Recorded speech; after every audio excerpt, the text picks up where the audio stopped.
Savoir et comprendre les plus récentes nouvelles qui nous touchent. Tout savoir en 24 minutes. Bienvenue à Tout savoir en 24 minutes. Bonjour Mario. Bonjour. Le suspense est terminé à la Chambre des communes à Ottawa, Mario. On sait enfin de quel bord va pencher Pierre Poilievre et donc son parti, les conservateurs, par rapport à la taxe sur la hausse d'impôt là, sur le gain en capital. Une mesure qui avait été annoncée dans le dernier budget Freeland. Donc... Mais que Mme Freeland a sorti... Parce que normalement, le budget, là, c'est un immense débat sur un projet de loi... des centaines d'articles, parce que là, tu sais, t'as le budget qui passe aux nouvelles, là, mais dans le budget, là... Il y a des détails sur des détails sur des détails. Le ministère du Revenu en profite pour changer l'alinéa 2.7 de telle loi qui doit... C'est beaucoup de contenu, et dans ce cas... Et tout ça est voté en bloc. Oui. Mais là, dans ce cas-ci, Mme Freeland a fait voter à part cette mesure-là pour forcer les conservateurs à se prononcer, parce que sinon, il aurait dit, on est contre le budget, pire budget de l'histoire du Canada, pourri le budget. Puis quand tu votes comme ça, tu votes contre le budget, donc même s'il y a des bonnes mesures à travers, tu votes contre l'ensemble de l'œuvre. Mais, en faisant ça, un coup de poker... Fallait se prononcer sur la taxe sur le gain en capital. Oui, et la taxe sur le gain en capital est présentée par les libéraux à la Chambre des communes comme étant une taxe contre les riches plus précisément. Donc, on va aider les pauvres, les riches doivent payer leur juste part. On dit que c'est l'argent qu'on va aller réinvestir massivement en logement, enfin, pour être capable de faire face à la crise du logement. Ce qui fait en sorte que si M. Poilievre se retrouvait, puis c'était ça, on se comprend le piège qui était tendu par les libéraux, si M. Poilievre revenait à voter contre, ça fait en sorte qu'il se positionnerait contre cette taxe-là qui, elle, est faite. Donc, on pourrait l'accuser d'être à la défense des riches puis des gens qui font des gains en capital à coût de centaines de milliers de dollars. Ceci dit, tu l'as dit, il a voté contre. Et moi, je trouve que l'histoire là-dedans, c'est... Mais pourquoi Pierre Poilievre a créé un suspense? Oui, parce que si dès la première seconde, il avait dit voyons, on vote contre. Les libéraux, c'est les pires pour gérer les finances. Moi, j'ai toujours été contre toutes les formes de hausse d'impôts. Puis les libéraux ne passeront pas une hausse d'impôts parmi plusieurs, puis tout ça. Je pense que il n'y aurait même pas eu le suspense. Parce que là, mettons, ce matin, là, on savait pas encore ce que les conservateurs allaient voter. Ça fait presque 2 mois, là. Ça mi-avril. Oui, puis 2 mois. Puis depuis dimanche dimanche dans la journée que Mme Freeland a réannoncé cette motion spécifique, il y avait déjà eu des rumeurs la semaine passée. Donc pourquoi pour les cons? À la limite, dimanche, là, quand Mme Freeland a sorti ça, le porte-parole conservateur aurait dû tout de suite sortir. Le porte-parole en matière de finances du Parti conservateur dit nous, ne embarquera pas dans son film, on veut rien savoir de ça, ces augmentations de taxes. Le budget, il est mauvais du premier couvert au dernier, on veut rien savoir de l'ensemble. Mais là, on a créé un suspense. Je pense pas qu'il y a un prix politique. Je pense pas que personne va être surpris que les conservateurs votent contre les libéraux là-dessus. Mais je trouve qu'en créant le suspense, on donne un petit peu aux libéraux ce qu'ils voulaient. Oui, à savoir, là, les conservateurs hésitent, ils veulent pas voter contre, ils veulent pas voter pour. Ça a donné un suspense, comme tu le dis, qui avait pas lieu d'être, peut-être pour les conservateurs. Puis là, du côté de M. Poilievre, on vient expliquer ça aujourd'hui en discours en disant que les milliardaires vont pas se mettre à payer parce que le premier ministre se met à prendre des décisions comme ça. Ils vont avoir le temps de quitter leur pays avec leur argent si ça leur tente, va faire fuir les plus riches. Ça va venu un peu quand même dans des lignes qu'il avait demandé, dans lesquelles on l'a mené, là, peut-être. Il a dit aussi que ça allait tuer l'emploi, là, que c'était une mesure qui allait tuer l'emploi. Mais enfin, pour moi, il n'y a pas de surprise. Personne ne s'attendait à ce que les conservateurs votent pour ça. Mais c'est parce que ça, c'est la difficulté. Parce que il semble que quand le Parti conservateur est dans son vote plus traditionnel à 32%, mettons, ça va. Mais là, quand il est rendu à 42%, c'est qu'il est allé chercher des gens de la classe moyenne, un peu révoltés contre le système, puis Pierre Poilievre là, qui défendait le prix du beurre, puis le prix des œufs. Et là, oups! Je pense que les libéraux ont fait le calcul, ou ont vu dans des sondages d'opinion publique, ou dans des groupes, des focus groups là, d'études marketing, qu'il y a une partie du vote de Pierre Poilievre qui le voit comme anti-élite. Oui. Et que là, quand il se met du côté des gens à haut revenu qui peuvent vendre des propriétés avec un gain en capital ou des chalets ou peu importe. Ça vient leur plaire, là. Ça vient heurter son côté anti-élite, là, que des gens... Fait que je sais pas, peut-être qu'on a pensé qu'on mettait Pierre Poilievre dans une situation plus difficile. On va le savoir. Est-ce que Pierre Poilievre risque de perdre des plumes avec ça? Ça va être à suivre. Savoir et comprendre Tout savoir en 24 minutes. On est revenu encore une fois aujourd'hui sur le fameux Terrace Gate, le nom, le rigolo qu'on peut donner bien évidemment à cette saga des terrasses qui dure depuis vendredi dernier, 9h30, plein milieu du Grand Prix qui bat son plein, la fin de semaine du Grand Prix. Le service d'incendie de Montréal qui vient fermer une terrasse. Et là, depuis ce temps-là, on essaie de s'expliquer exactement. Évacuer, là. Hein? Ouais, vider une terrasse. Non, on l'a fait. Répété beaucoup, mais t'as raison que ça vaut la peine de le rappeler. La terrasse est pleine. Les gens ont le steak dans l'assiette, tout ça. Vous laissez ça là. Il pleut sur le chapiteau. Puis vous laissez tout ça là. Les belles robes, la bouteille de vin à moitié bu, vous laissez tout ça là. Il y a péril à la demeure. On évacue l'endroit. Hier, on avait décidé de suspendre un employé du service d'incendie de Montréal. Ça a l'air qu'il y a une deuxième personne de suspendue dans tout ce dossier-là. Il y avait la mairesse de Montréal, Valérie Plante, qui voulait pas répondre aussi hier en disant « Ah ben là, faut qu'on fasse un post-mortem. Vous savez, c'est important de faire le post-mortem. On peut pas exactement dire ce qui s'est passé. » Mais ce qui s'est passé, on a eu la réponse aujourd'hui, c'est 58 cm, Mario. C'est ça qui s'est passé. 58 cm, c'était la distance à laquelle on demandait de supplémentaire de ce qu'il y avait déjà pour déplacer les chapiteaux qu'il y avait sur les terrasses. Il était 58 cm, trop proche. Pour les gens, c'est ça. Pour les gens moins habitués en centimètres, là, c'est un peu moins que 2 pieds. 2 pieds de trop proche des bâtiments, puis c'est pourquoi on a décidé d'évacuer les terrasses. Et là, ben aujourd'hui, ça a été le blâme qui a éclaboussé encore une fois un peu partout en disant qu'il y a clairement un manque de communication. Il y a des gens qui se sont pas parlé. La ville disait que c'était correct. Le service d'incendie a été trop zélé. Il y a des gens qui ont réclamé aussi la tête, là, ni plus ni moins que du directeur du service d'incendie de Montréal, M. Richard Leibman. Finalement, c'est resté un peu le statu quo. Il y a eu une autre réunion ce matin au sommet. Parce que là, c'est des réunions d'urgence par-dessus réunions d'urgence. Il y a eu une autre réunion d'urgence entre des gens de la ville et des représentants des commerçants. Où là, on a comme dit, écoutez, là, on va s'entendre, on va pouvoir remettre les chapiteaux. On va s'assurer qu'on va travailler non pas en mode donner des amendes puis des punitions, mais en collaboration pour les rendre réglementaires. Donc, les chapiteaux vont être réinstallés, je sais pas si c'est ce soir ou demain, mais les chapiteaux vont être réinstallés pour l'été. Oui, et là, on va les maintenir. On est en mode solution, tout à coup. On est en mode solution, puis Mario, c'est peut-être aussi une chose qui a été soulignée aujourd'hui, c'est que cette réunion d'urgence-là, Valérie Plante, la mairesse, n'était pas là. Au même moment, Valérie Plante était dans les bureaux de la presse, en train de faire une annonce importante en transport en commun, Mario. C'est ça qui a été fait. En fait, c'était un plan d'urbanisme. Oui. Du Grand Montréal, de Montréal. Oui. Urbanisme, oui. À l'intérieur duquel il y a une surprise de transport en commun. Oui, puis une très, très grosse surprise de transport en commun, puis qui tombe, bien évidemment, presque le même jour. C'est demain, on a déjà eu le divulgateur, si on veut, là, de ce qui va être annoncé par CDPQ Infra dans la région de Québec. Ils vont recommander à nouveau un tramway. C'est original. Ouais. Allons-y tout de suite, Mario. C'est comme 2 nouvelles de tramway là, qui apparaissent dans la même journée. Là. Commencez par ce matin.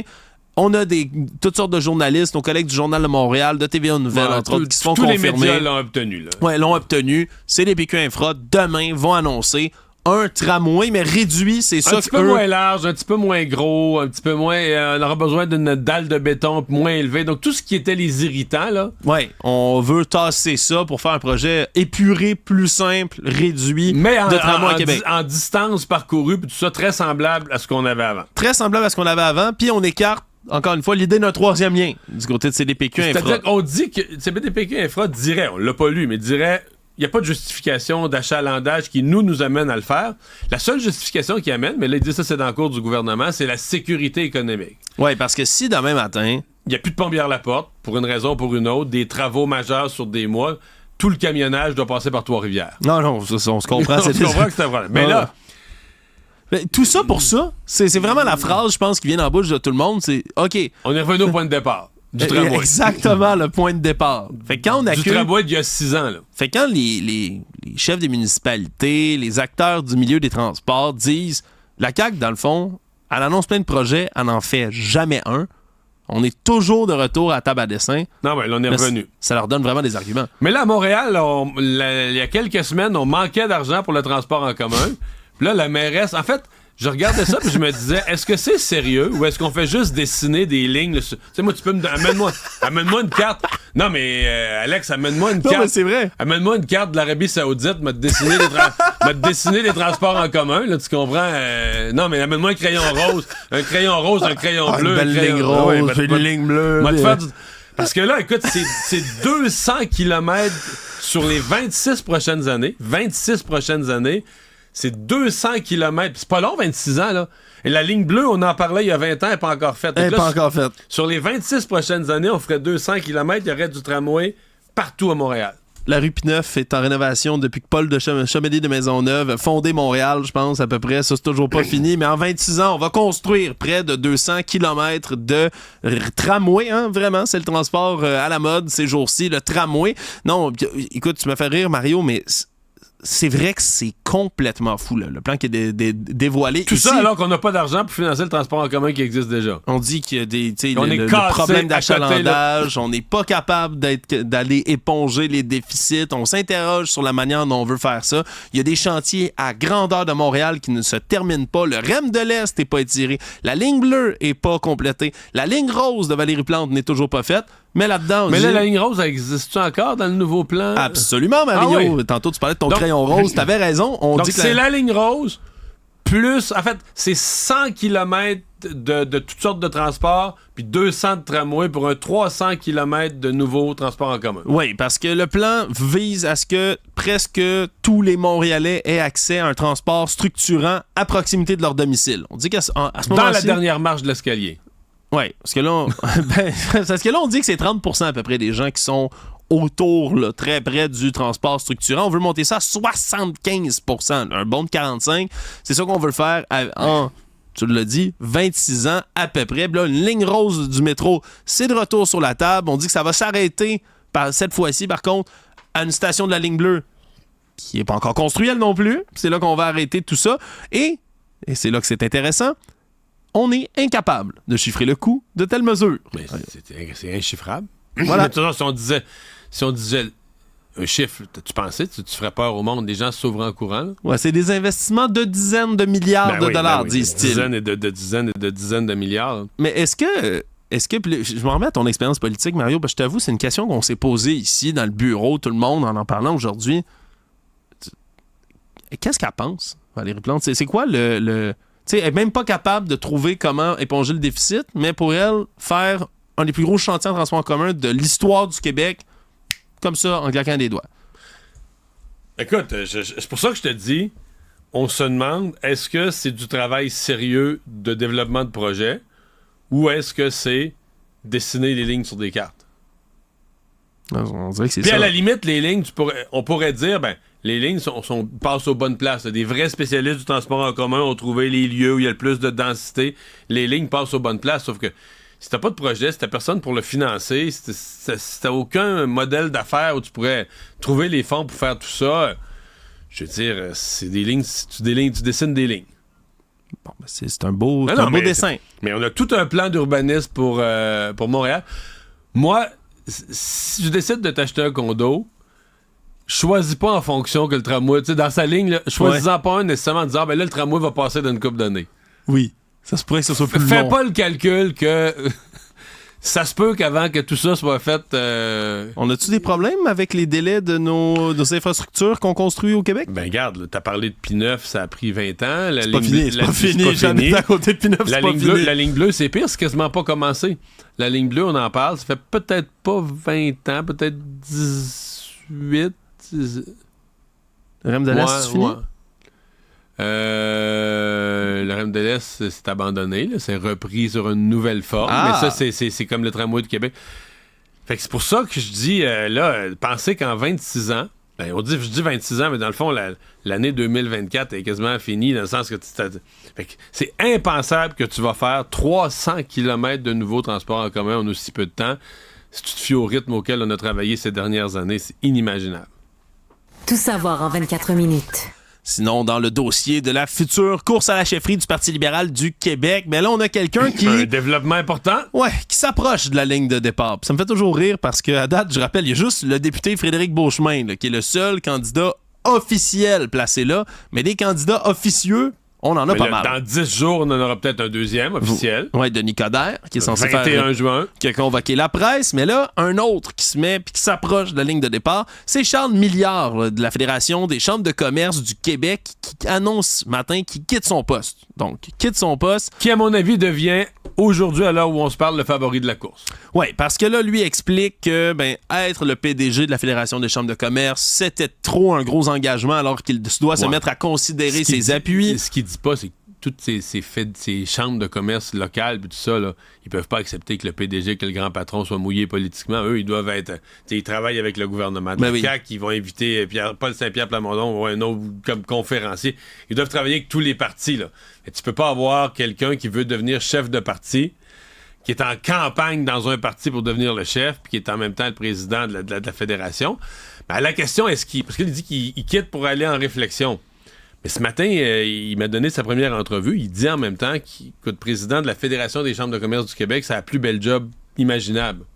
Ouais. Fait que je vais te poser une question, Alexandre. Oui. Est-ce que tu quittes la plus belle job imaginable juste pour aller réfléchir puis finalement dire non? Ça, c'est sûr que ce serait étonnant. Au moment où tu quittes ton travail, tu veux peut-être continuer à mousser tout ça. Fait que moi, je considère qu'il est candidat à la direction du Parti libéral. À moins de catastrophe ou qu'il arrive quelque chose ou d'une surprise, mais je considère qu'il est candidat à la direction du Parti libéral du Québec. Il reste à trouver ses appuis, finaliser sa campagne, son slogan, faire l'annonce officielle. Prendre des photos. Oui, c'est ça. Toutes des affaires qui s'en viennent, mais sinon, je considère qu'il est dans la course. C'est assez sérieux. Oui. Mais le joueur qui pourrait... Tout savoir en 24 minutes. Le joueur qui pourrait changer toute la course, c'est François-Philippe Champagne. Ça, gardez ça à l'esprit. Ça, pour toi, c'est sérieux, ça? C'est pas probable, mais c'est possible.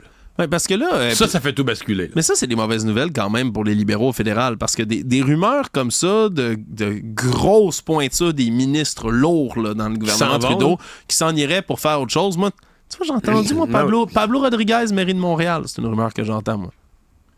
Mais là, ça se peut qu'il s'y regarde des sondages Poilievre-Trudeau qui se pose la question, est-ce que j'ai des chances d'être élu? Oui. Ça viendrait faire basculer des choses, ça c'est certain, surtout du côté de François-Philippe Champagne, ça on s'entend. On parle de protectionnisme américain parce que c'est une nouvelle qu'on a entendue aujourd'hui qui est ressortie de certaines discussions là, au cours de rencontres bilatérales qui ont eu lieu au niveau du commerce entre le Canada et les États-Unis. On apprend que la loi 96 sur la langue française, donc une loi québécoise, fait jaser à Washington. Comme quoi, on considère que ce serait là, des mesures qui contreviendraient à des traités commerciaux entre le Canada et les États-Unis. À savoir, on veut forcer les entreprises qui amènent des produits jusqu'ici, comme c'est le cas en France, comme c'est le cas en Italie, comme c'est le cas partout ailleurs. Afficher les instructions ou même sur les boutons en français. Voilà. Donc, au lieu d'avoir le on and off, on aurait le arrêt marche. Puis même dans le cas de certains électros, ça existe déjà une espèce de petit collant là, que tu vas recevoir dans la boîte de ton électro puis que tu peux coller sur tout ça, mais que ce soit un espèce de minimum comme ça qui est mis en place. Le problème, c'est que là, le gouvernement n'a pas encore dévoilé tous ces règlements qui entourent ça dans la loi 96 sur l'affichage, censé là, embarquer dans les prochaines semaines, une entrée en vigueur complète en juin 2025, donc dans un peu plus d'1 an. Et là, c'est quand même une nouvelle qui fait réfléchir, là, qui pousse certaines personnes à être quand même prudentes là, aussi au niveau de l'établissement du parti et du gouvernement et de la CAQ et des libéraux, donc à Ottawa, qui se montrent tous prudents autour de ça, disent qu'ils vont analyser tout ça, discuter avec les intérêts américains. Moi, c'est drôle, hein? C'est autant là, je suis inquiet du français, il y a plein d'affaires qui me préoccupent. Ça, les livrets d'instructions, il y a des choses, oui, mais sur l'appareil, là, c'est on-off, mettons, là, où toutes ces...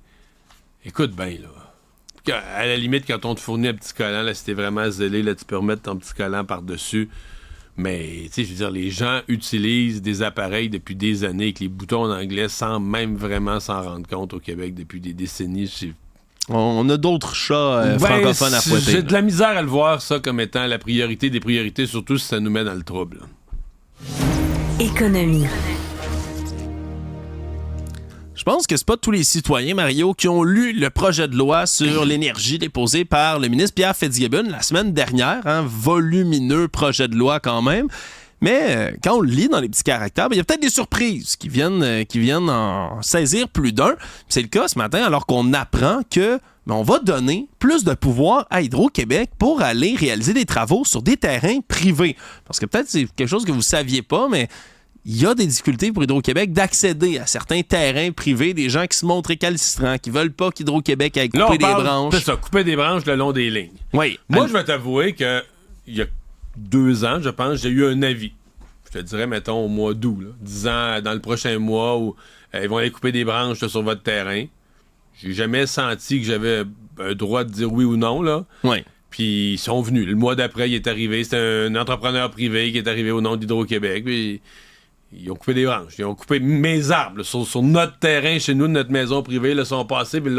Puis je disais, j'ai pas chialé dans le sens je trouvais ça normal. Je me disais, ben, c'est sûr que c'est du verglas. Puis moi, je vais être le premier qui va manquer. Tu sais, si cette ligne-là. Si tu manques d'électricité, puis il y a des branches. Si cette ligne-là casse, je suis le premier qui va manquer d'électricité, là, tu sais. Ouais, exactement. Puis mes 2-3 voisins, puis je veux pas ça, là, tu sais. Fait que. Mais il semble-t-il que c'est une demande d'Hydro-Québec qui voulait que le gouvernement agisse là-dessus. Mais il parlait d'une clarification, là. Ouais, parce que c'était comme pas clair là, de s'il pouvait ou pas, puis ça devenait compliqué légalement, dépendamment de la municipalité ou de la région où il se trouvait. Puis là, ce qui est pas clair pour moi, couper des branches, couper des arbres. Ouais, c'est ça. Parce que c'est sûr que moi, ils sont venus ébrancher mes arbres là, pour libérer le fil. S'ils m'avaient dit, OK, ton arbre qui est là, en plein milieu de ma cour, on le coupe. Là, j'avoue que j'aurais fait ouais. C'est moins le fun. Ben là. Mais il se donne un peu ce pouvoir-là. Parce que, ouais, là, ça a l'air d'être le pouvoir. Puis ça, je sais pas avant, couper des branches, mais couper l'arbre, je pense que c'est peut-être ça qui vient de clarifier aussi, se donner un pouvoir plus grand pour. Si un arbre, je suppose qu'il doit avoir un point où un arbre est carrément trop nuisible, ou un conifère. Tu sais, un feuillu, là, tu y fais du ménage dans les branches.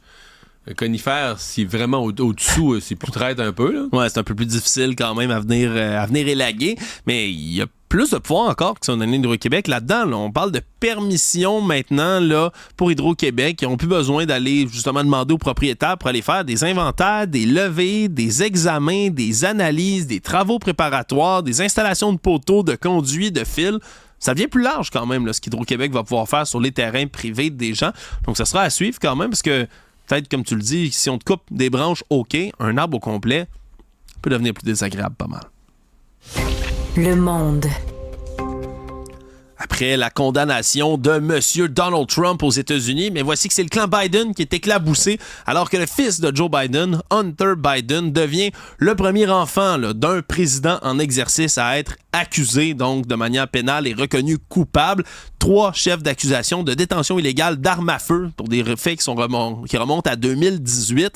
On dit que c'est 3 chefs d'accusation, 2 de mensonges sur des documents nécessaires à obtenir une arme à feu. Le mensonge étant qu'il a rempli les documents en confirmant qu'il n'y avait pas de problème de drogue, alors que c'était faux. Alors que c'était faux. C'était connu que Hunter Biden a eu des graves problèmes qu'il a lui-même reconnu là, à certains moments de sa vie, entre autres de consommation de crack. Et là, D'ailleurs, le lendemain de l'achat de l'arme, je pense que c'était une des pièces maîtresses au dossier. Il avait texté sa fille pour dire qu'il dormait dans son auto parce qu'il avait fumé trop de crack, quelque chose comme ça. Ouais, il y a toutes sortes d'éléments qui ont été amenés au procès puis qui ont fait en sorte qu'il a été reconnu coupable là, donc des 3 chefs sur toute la ligne. Et ça va venir jeter ombrage, bien évidemment, à la campagne de son père là, qui est en train de débuter la course face à Donald Trump. Et là, c'est du bonbon, on se comprend, pour les clans conservateurs, pour la télé comme Fox News. Oui, mais ce qui est un peu drôle quand même, non, même tous les médias, pas juste Fox News, mais j'ai l'impression que les médias se disent, mais là, il faut qu'on soit équitable. Oui. On a couvert le procès de Trump, il faut qu'on couvre... Alors que, excusez-moi, là, quelqu'un qui veut diriger le pays qui est accusé de fraude, puis le fils de quelqu'un qui veut diriger le pays qui est accusé d'avoir menti sur l'achat d'une arme, pour l'achat d'une arme à feu, on est sur 2 planètes, là. Ouais. Donc, la recherche d'équité est conne. Mais elle est naturelle. Non, mais. On n'a pas le choix, surtout dans le contexte où les partisans de M. Trump accusent les médias, accusent l'État de falsifier absolument tout. Je le comprends. Et je le comprends parfaitement. Mais je te dis quand même, quand tu t'y arrêtes, tu y réfléchis, c'est cave. Le Monde.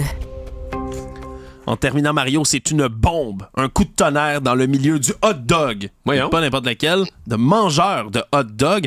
On a appris aujourd'hui que l'Américain Joey Chestnut, qui est, pour ceux qui ne le connaissent pas, le champion du monde incontesté, toute catégorie de mangeage de hot dog. Ça, c'est dans les 50-60, là. Hein? Lui, c'est complètement cinglé. Son record du monde, c'est en 2021, c'est 76 hot dogs. Puis on se comprend, c'est une séance. Là. C'est une séance, ils font ça rapidement. Là. C'est comme une course. Là. 76 hot dogs. L'an passé, c'était juste 62, mais il a quand même gagné avec ça. 16 fois champion du monde, invaincu depuis 2016 dans un concours. Pas gros, hein? Non, Joey Chestnut n'est pas très gros, mais il mange comme un malade. Puis, il a fait à peu près tous les médias, toutes les plateformes depuis ce temps-là. Mais lui, il revenait tout le temps, à chaque fois, chaque année, pour le fameux concours du 4 juillet, la fête des États-Unis, pour manger donc le concours de hot dogs. Sauf que le concours est présenté par Nathan's, qui est une très célèbre marque new-yorkaise de saucisses hot dog. Et Nathan's vient de décider qu'il est désormais disqualifié parce qu'il a décidé d'endosser une autre marque de saucisses qui n'est pas Nathan's, mais bien une marque de saucisses vegan, Mario. Saucisses faites à base de plantes. Quel crime de lèse-majesté dans le milieu des hot dogs, ce qui fait qu'on l'a disqualifié. Puis, parce que c'est des gros contrats qu'on donnait à M. Chestnut pour être là. C'était 200 000 l'an passé, juste pour qu'il soit là, son apparition. Donc, c'est pas qu'il a demandé que la compétition se fasse avec des hot dogs vegan. C'est juste qu'il a endossé une autre marque. Et donc, il est plus admissible à s'inscrire. Exactement. Et ça a été confirmé, attache ta tuque, Mario, par un représentant du Major League Eating, les ligues majeures de mangeurs. Parce que oui, c'est une chose qui existe aux États-Unis, dans les États-Unis d'Amérique, Mario. Résumer l'actualité en 24 minutes, c'est mission accomplie.